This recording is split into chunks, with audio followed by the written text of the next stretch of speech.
Hello কলিজার বন্ধুরা, আমি তোমাদের রূপা আপু চলে এসেছি নতুন একটি গল্প নিয়ে। আজকের এই গল্পটি শুনলে তোমাদের দাঁড়িয়ে যাবে, তোমরা স্থির হয়ে বসে থাকতে পারবেন। তাই গল্পটি শোনার আগে কানে হেডফোন দিয়ে নেন। আর এরকম মজার মজার গল্প পেতে আমার চ্যানেলটি সাবস্ক্রাইব করে রাখো। তোমরা মাখন ফেলতে বাধ্য হবে, তাই হাতের কাজ করার সমস্ত জিনিসপত্র কাছে নিয়ে গল্পটা শোনার জন্য রেডি হয়ে যাও। তো আর কথা না বাড়িয়ে চলো আমরা মূল গল্পে চলে যাই।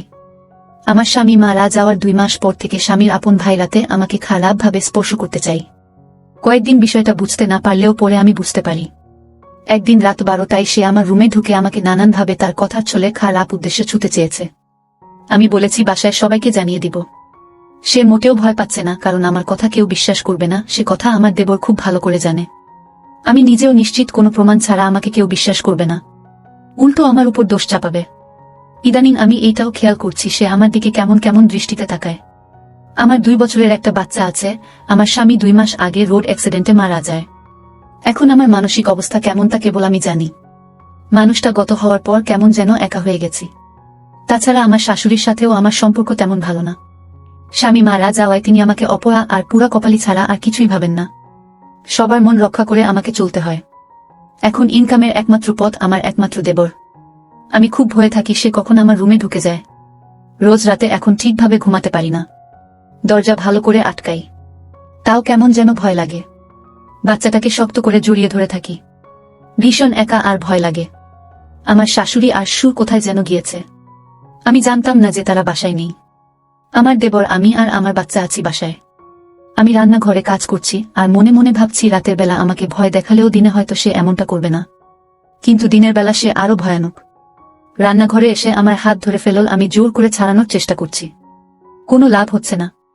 ভাগ্যক্রমে দরজায় কে যেন বাড়ি দিচ্ছে। আমার দেবর আমার হাত ছেড়ে দিয়ে ভয়ে নিজেই দরজা খুলতে চলে গেল। দরজা খুলতে দেখে আমার শ্বশুর আর শাশুড়ি।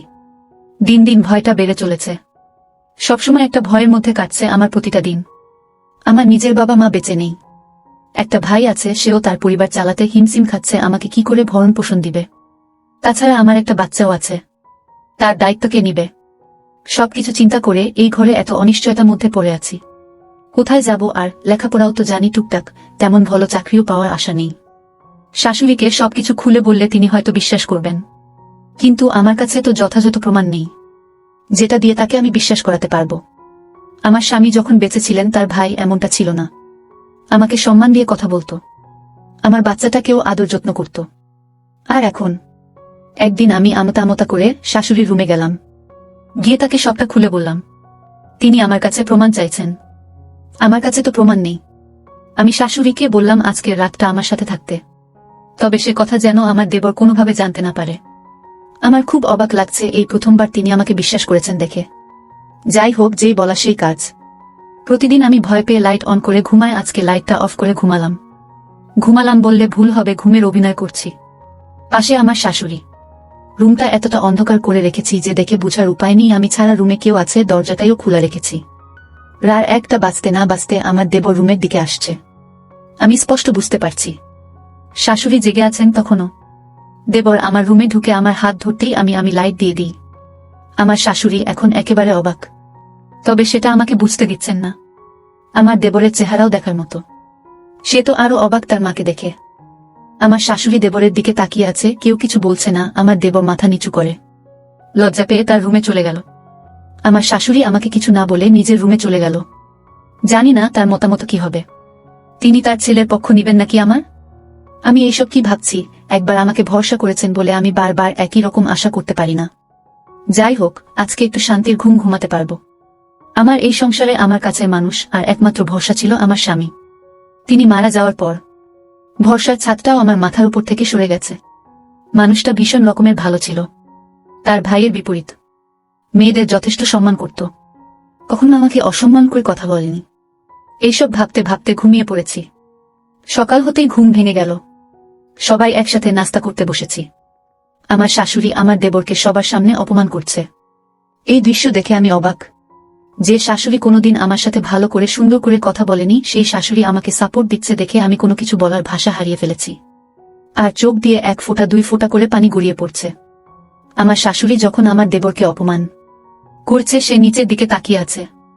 ছেলেটাকে আমার স্বামী খুব ভালোবাসত। নিজের ভাইকে কেউ এত ভালোবাসতে পারে তাকে না দেখলে বুঝতাম না।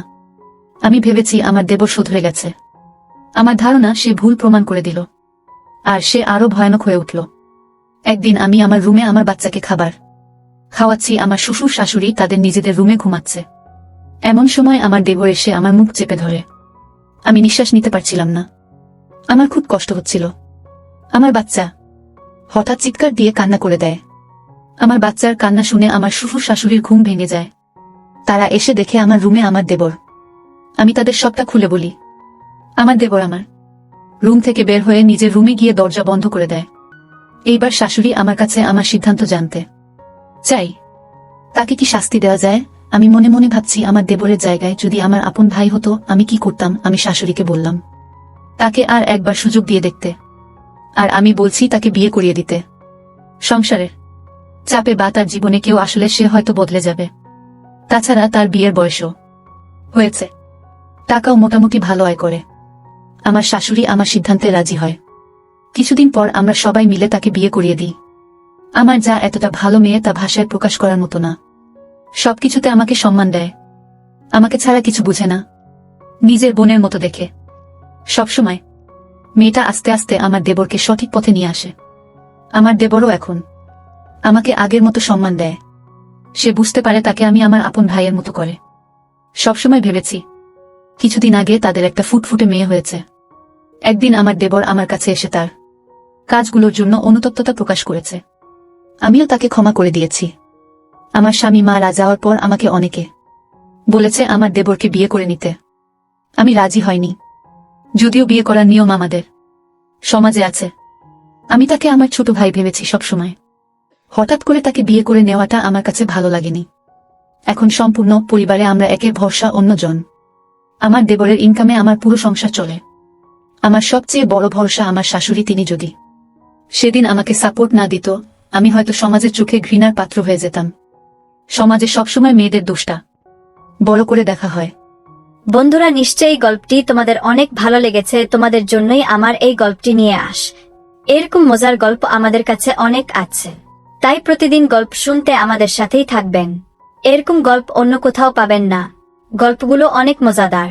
সবাই গল্পগুলো শুনে মজার মজার কমেন্ট করুন। আমি তোমাদের জন্য কি ধরনের গল্প বানাবো তা কমেন্ট করে জানান। যার কমেন্টে বেশি লাইক করবে তাকে আমার ঠিকানা দিক। বন্ধুরা, সম্পূর্ণ গল্পটি শোনার জন্য তোমাদেরকে অসংখ্য ধন্যবাদ।